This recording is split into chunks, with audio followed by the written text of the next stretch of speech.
ಭಾರತದ ಪ್ರಜೆ. ಹಾಗಾಗಿ ವಿದ್ಯೆಯನ್ನು ಸಾಧಿಸಬೇಕು. ಈಗ 1ನೇ ತರಗತಿ ಮಕ್ಕಳಿಂದ ಆಯಿಂದ ಅಹವರೆಗೆ ಮಾಡಬೇಕಾದ ಪ್ರತಿಯೊಬ್ಬ ವಿದ್ಯಾರ್ಥಿಯ ಕರ್ತವ್ಯಗಳು ನಿಮ್ಮೆಲ್ಲರಿಗಾಗಿ. ಅಂದಿನ ಗೃಹ ಕಾರ್ಯವನ್ನು ಅಂದಿನ ದಿನವೇ ಮಾಡಬೇಕು. ಆಟಗಳನ್ನು ಅತಿ ಹೆಚ್ಚಾಗಿ ಆಡಬಾರದು. ಇವತ್ತು ಪರಿಶ್ರಮ ಪಟ್ಟರೆ ಮುಂದೆ ಒಳಿತಾಗುವುದು. ಈಗಲೂ ಕಾಲ ಮಿಂಚಿಲ್ಲ. ಸತತ ಅಭ್ಯಾಸದಲ್ಲಿ ತೊಡಗು. ಉನ್ನತ ಹುದ್ದೆಗೆ ಕಠಿಣ ಪರಿಶ್ರಮ ಬೇಕು. ಊಟ ಮಾಡಬೇಕಾದಾಗ ಮೊಬೈಲ್ ಬಳಸಬಾರದು. ಋಷಿಗಳ ಆದರ್ಶವನ್ನು ಪಾಲಿಸಿ ಓದಿನಲ್ಲಿ ಧನ್ಯರಾಗೋಣ.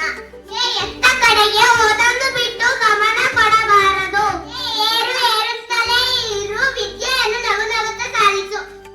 ಐರಾವತದಂತೆ ಮುನ್ನುಗ್ಗಿ ವಿದ್ಯೆಯನ್ನು ಯಶಸ್ವಿಗೊಳಿಸೋಣ. ಒದಗಿರುವ ಶಾಲಾ ಸೌಲಭ್ಯಗಳನ್ನು ಸಮರ್ಥವಾಗಿ ಬೆಳೆಸಿಕೊಳ್ಳೋಣ.